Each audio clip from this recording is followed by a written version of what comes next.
Hello everyone, myself Janvi Sonar and she is my friend Gayatri Shirke. We both made the project Agriculture and Green Energy. So, first of all, what is meant by green energy? The energy which does not pollute the environment, that is called energy.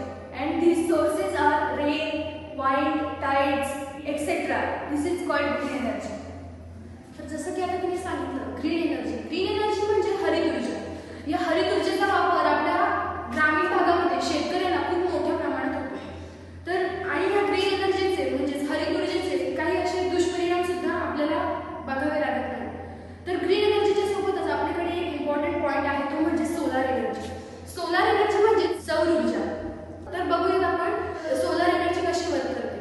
तर जेव्हा सूर्याची किरणे त्या solar पॅनलवर येऊन थांबतात तर त्यावेळेस त्या सोलार एनर्जीच्या आतमध्ये एक ऊर्जा निर्माण होते व ती ऊर्जा चार्ज कंट्रोलरमध्ये सेव्ह केली जाते.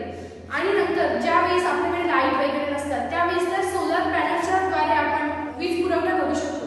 बघा, मोठमोठ्या machines, AC loads, inverters, light, fans वगैरे ह्या सगळ्या गोष्टी ह्या सोलार पॅनलवर चालू शकतात व ग्रामीण भागात हे खूप किफायतशीर ठरलेले आहे. शेतकऱ्यांसाठी पाण्याची मोटार, परत रात्रीसाठी लाईट्स वगैरे यासाठी खूप मोठ्या प्रमाणात या सोलार पॅनलचा वापर केला जातो.